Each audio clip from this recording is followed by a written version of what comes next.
Eh bien, Hastings. The murder of Millie Parsons, it is now explained. The fifth columnist has fled and will hopefully lead Scotland Yard to other traitors. The practitioner of the voodoo has been revealed.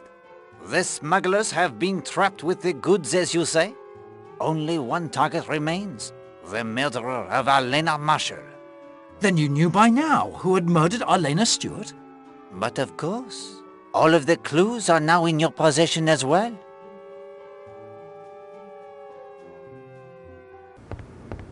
Hastings, the time it has arrived. The crowning glory of any case. That sublime moment when the spotlight shines down. A hush descends upon the audience, and all eyes turn to Poirot. Tonight, however, the stage, it shall be yours. Some will listen in relief, others in anger at what must be revealed. And some will listen in fear as the net of truth slowly, inexorably tightens about them. Now, one thing only before we begin. Do you wish Poirot's help? I can whisper in your ear and guide you. Or, if you feel brave, I will sit back and let you present the case your own little grey cells have constructed for you. What then is it to be?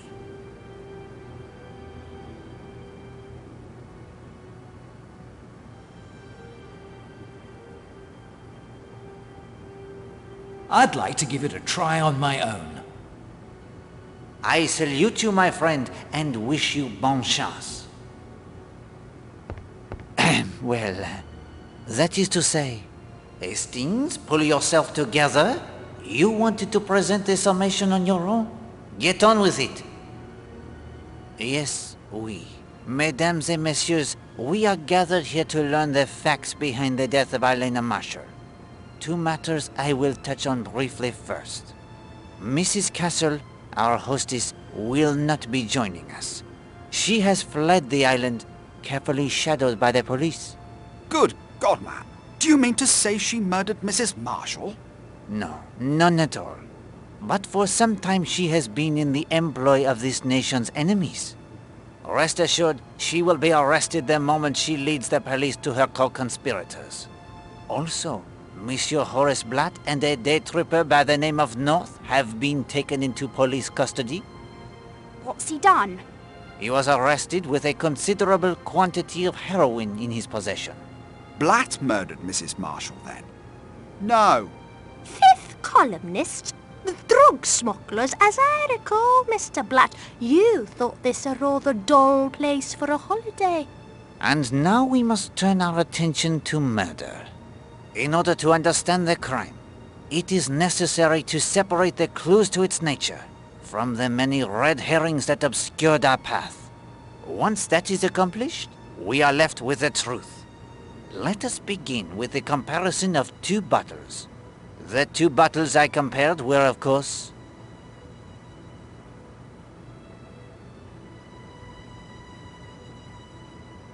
Perfume bottles. I speak of the two perfume bottles. The first bottle was in Madame Marshall's bath.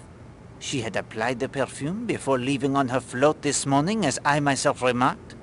Why would she need a second bottle? And why was it found in the cave?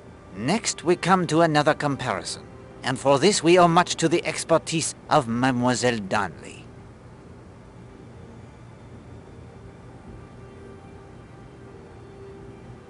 3 pieces of green fabric. A torn piece of fabric was found near the cave in Cutter's Cove. Another piece of green fabric was found in the fireplace of Linda Marshall. They appeared to be the same fabric as that of Madame Marshall's hat. In fact, Mademoiselle Darnley was able to tell at a glance that neither was the silk from the hat. I will now turn to another curious incident of this morning. Someone threw a bottle from the hotel balcony. It narrowly missed Mademoiselle Brewster. Why dispose of an unneeded bottle in such a fashion when there are convenient dustbins? The contents of the bottle was also surprising.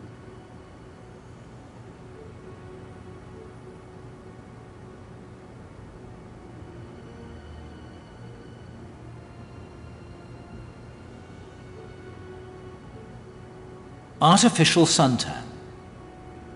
Testing proved the bottle it had contained artificial suntan. But the weather, it has been most agreeable. The sun, it shines every day. Who would need such a thing? Then there was the contents of Madame Masher's flask. Trianol. Her coffee was laced with a heavy dose of the sedative Trianol. Instead of reviving her, it would almost certainly have put her into a deep sleep. Taken separately, their clues, they mean little. But together, a bath where there should have been none, duplicate perfume bottles, fabric for the hat that is very much alike, yet not the same, artificial suntan when the sun it shines brightly. These suggested at once to me a single thought alone.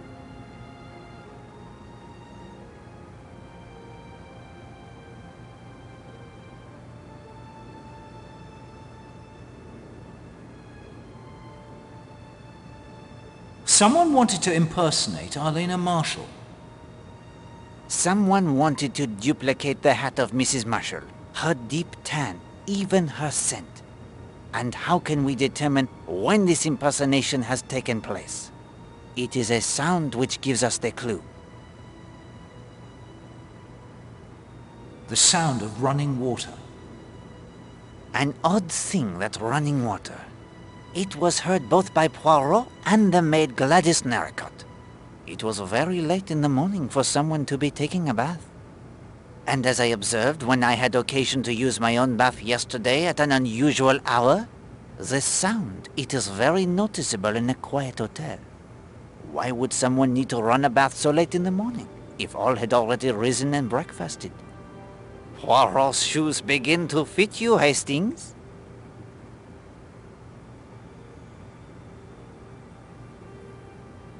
To remove the artificial suntan. To wash off the artificial suntan, perhaps? The bottle, of course, it is thrown into the sea after the suntan is applied, narrowly missing Mademoiselle Brewster. It becomes clear, does it not, that someone impersonated Madame Marshall this very morning, very near to the time of her murder. But why?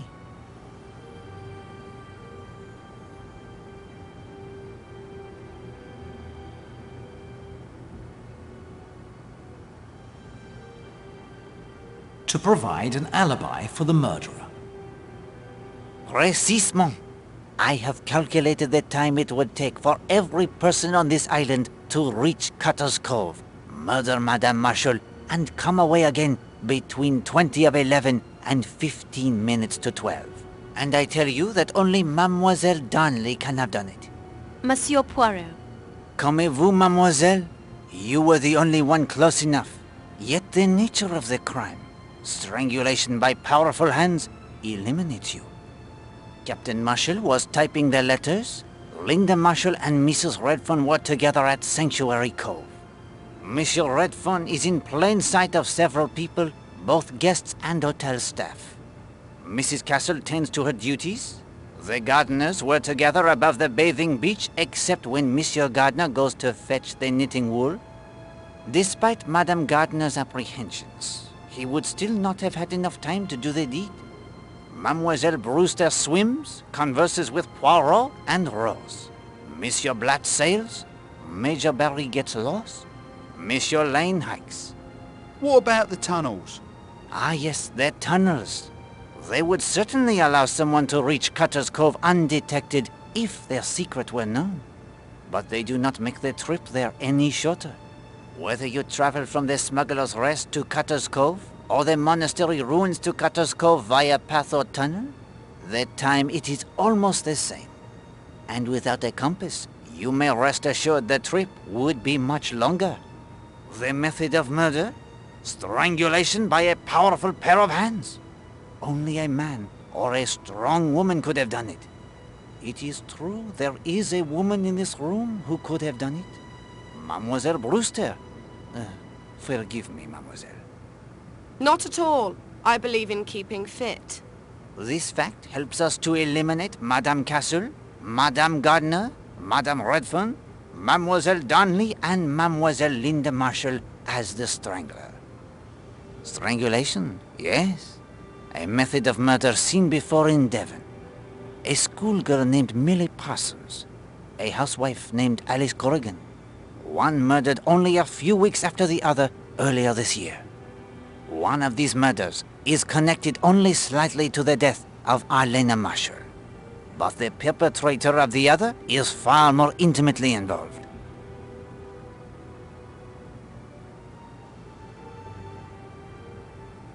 The murderer of Alice Corrigan. Alice Corrigan and Arlena Marshall were murdered by the same man. How does Poirot know this? The unbreakable alibi. The primary suspect in Alice Corrigan's murder also had the unbreakable alibi just as we face here. An alibi based solely on time. Corrigan, the husband of the murdered woman, was apparently aboard a train when she was killed. Yet in that case, all a certain young lady hiker by the name of Elizabeth Stride must do is give the time when she discovers the body at least 20 minutes before Alice Corrigan actually died. The husband has time to alight at the station, kill his wife, and be gone before the police they arrive. Note how the alibi, it is worked precisely the same. And here the clue that demolishes the false alibi in the murder of Arlena Marshall is her stepdaughter's watch. No, Poirot, you're wrong.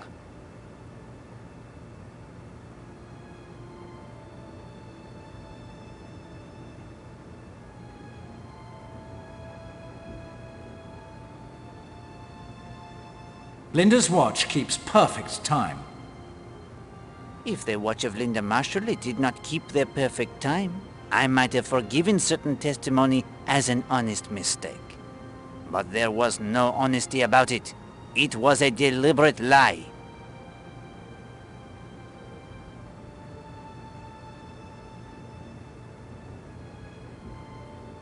The liar is Christine Redfern. You are a liar, Madame Redfern. No. You are the impersonator of Arlena Marshall. And the only way you could have done it is if you changed the time on Linda's watch. You had the opportunity at Sanctuary Cove.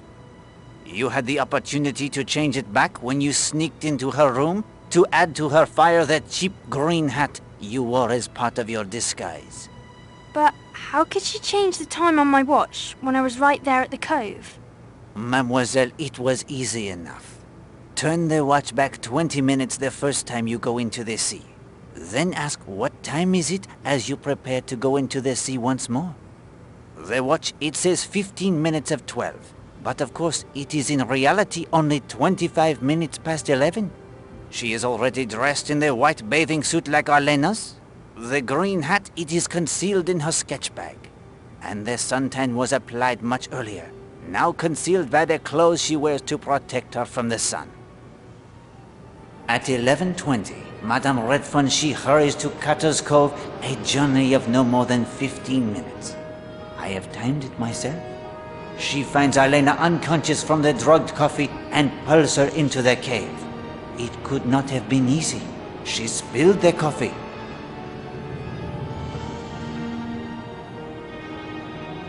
Tore her hat?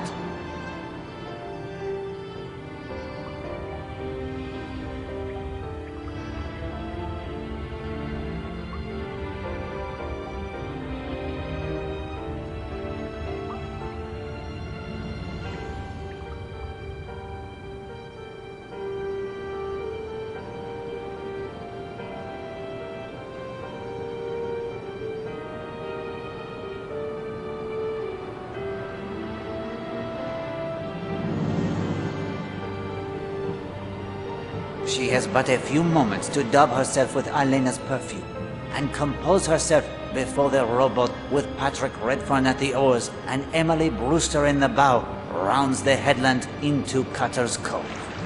The time, it is precisely 11:40. You have no proof of any of that. Why would she do such a thing? She loves you, Monsieur Redfern, as you love her. Have I not agreed it is so? Mr. Poirot, you're saying that the woman I saw lying there was Christine Redfern and not Arlena Marshall? Oui bien. A little play artfully contrived for your benefit. Each step you were led. Each step you thought you saw what you were supposed to see. Then after you left to go get help,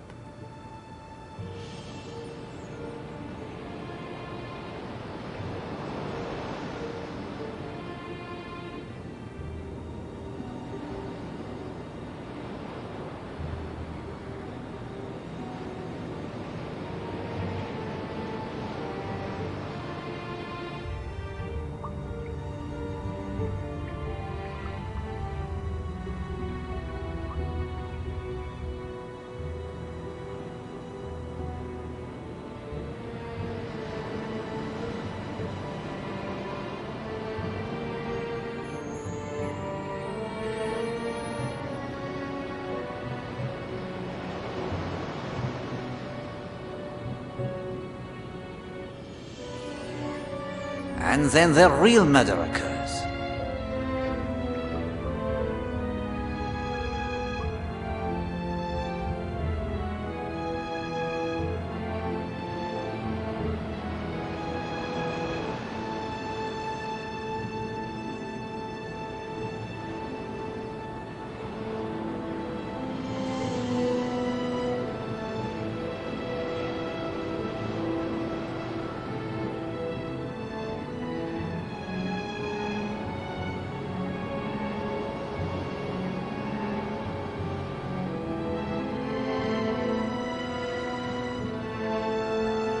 Now, of course, it is truly 15 minutes of 12.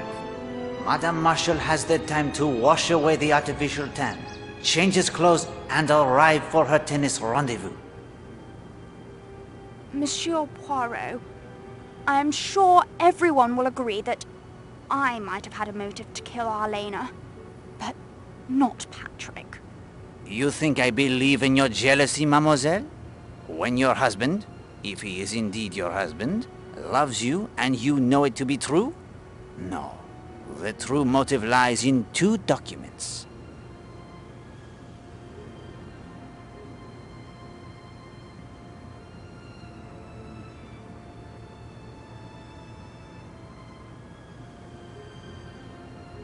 Letter from Arlena's solicitors. A telegram reveals that a sizable portion of her fortune was paid out last week to her. 10,000 pounds to be exact. Do you know anything of this, Captain Marshall? First I've heard of it.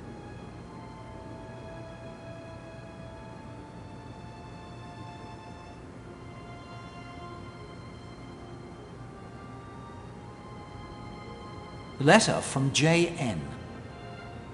A letter from a former admirer named Jimmy Nash gives us an insight into Mrs. Marshall and her relationships with a certain kind of man. It is clear that he has requested and received money from her sometime in the past. I said to Captain Marshall earlier today that until we can comprehend fully and completely exactly what kind of a person Arlena Marshall was, we shall not be able to see clearly exactly the kind of person who murdered her. And what do we see from these two letters?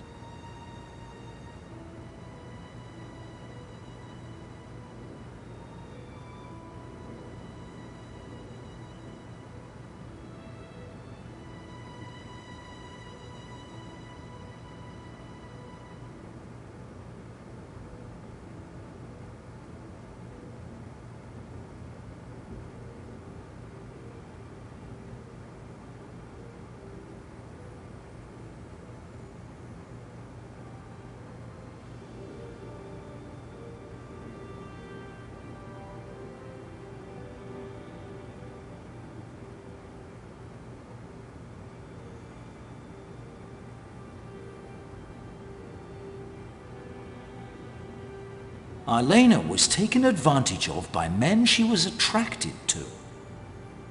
Arlena Marshall was a woman who needed to be admired, adored. It is true. But what was the result? She was fair game for a certain type of man who takes advantage of such women. Just as Jimmy Nash convinced her to give him money, Patrick Redfern did the same. And I know as surely as I know anything, that before Jimmy Nash there was another such man, and before him another. Arlena was not a predator. She was the victim. That is her character. And that is the character of Edward Corrigan, the man who killed her, just as he killed his wife Alice for her inheritance only a few months ago. No proof whatsoever. Oh, I don't know about that. Here's something even Poirot hasn't heard yet. Although knowing him, he expects it. I sent a photograph of the two of you he borrowed from your suitcase to the Brixham police. Allow me to make this small deduction, Colonel. They have identified you as Edward Corrigan and Elizabeth Stride, the young woman who found the body. Bravo, Hastings! I could not have done better myself. Thanks, old man. That's dashed kind of you. Oh, well, that's torn it. Edward, don't be a fool.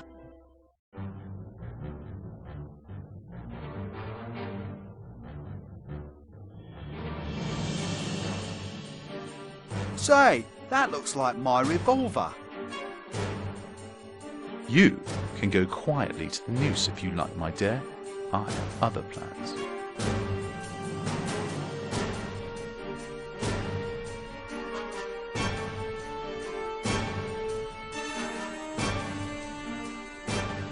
Poirot? Shouldn't we chase after him? Poirot does not chase.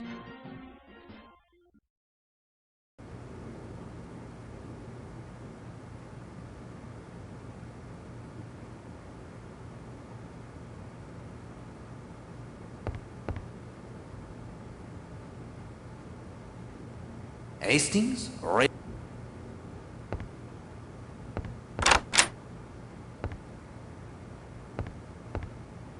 Hastings, remember the missing...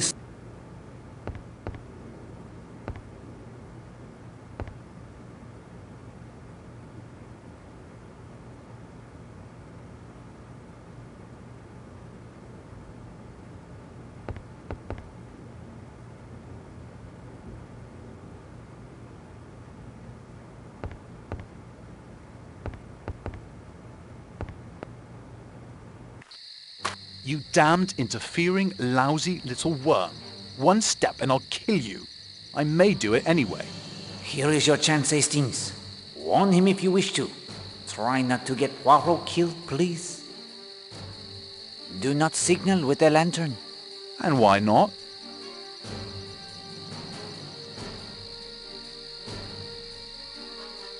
I told young Monsieur Jenks the lie. What has Jenks got to do with it? That is Madame Castle's signal lantern you stole from her safe, that she used to signal the U-boats. I too found the lantern and also the codebook. I told Monsieur Jenks that 3 long flashes of the light is safe, but it is the code to fire at the signal. I expected you to try and block my escape, but I'm no fool. You're bluffing. It is no bluff. Sorry, you greasy little foreigner, but I just don't believe you. Very well, Hastings. We can go now.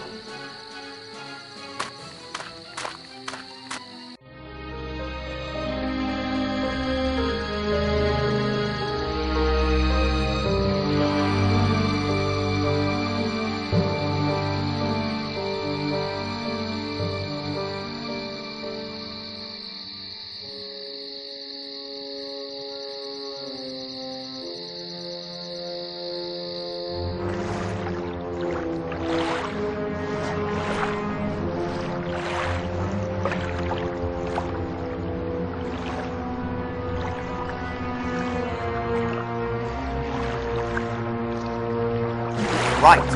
That's the signal.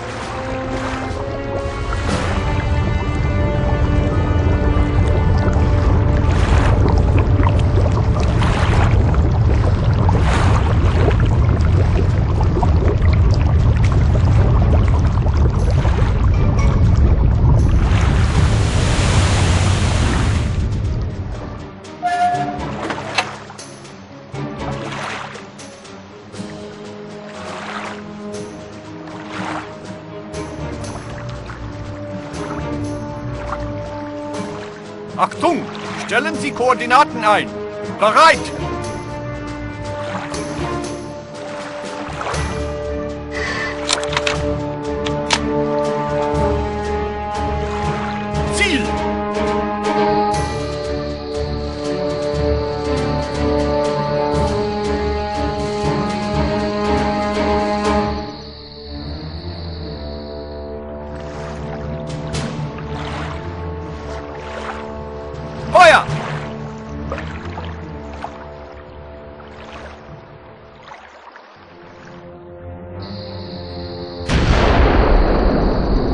hell?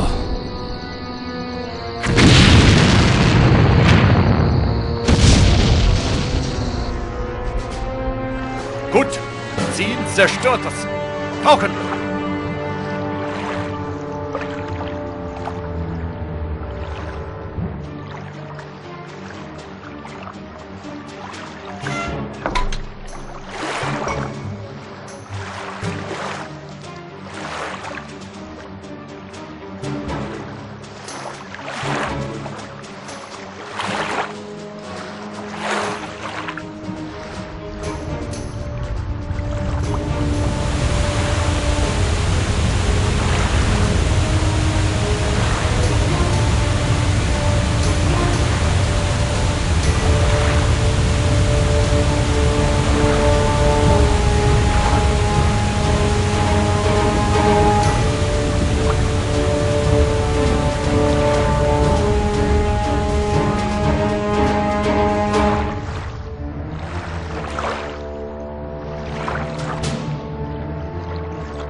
One mystery only remains, Hastings. You have the clue. Code.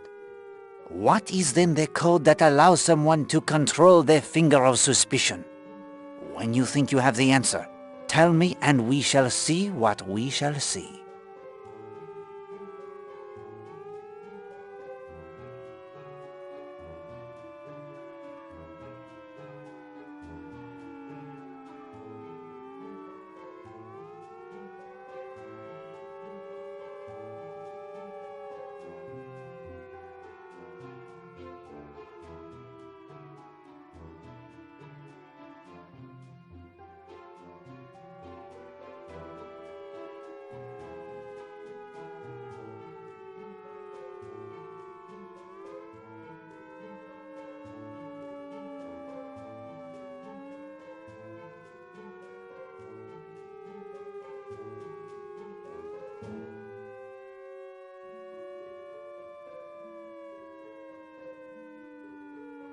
Bravo, Hastings! That is indeed the code that unlocks their finger of suspicion.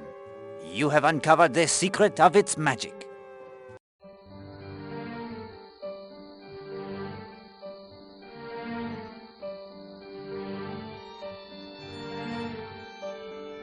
The case it is now complete, my friend.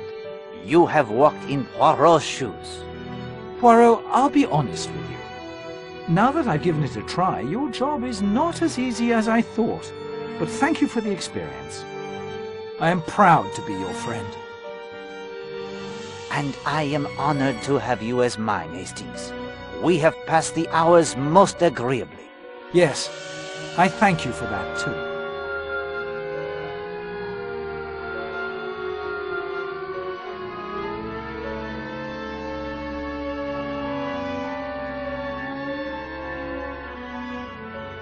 I'm sorry, old chap. I should trot on over to the War Office, I'm afraid. And so, one mystery solved, and another, even greater, begins. Don't you worry. No more holidays at the beach for a time, maybe. But we'll pull through. You'll see. Oh, I feel like the dinosaur, Hastings. Gone is my world, where good always triumphs over evil. Where the clues, they all add up to the satisfactory solution. Where the murderer never escapes. This will be a war as we have never seen it. Whatever the outcome, mon ami, the cost, it will be high. And I fear our world, it will never be the same.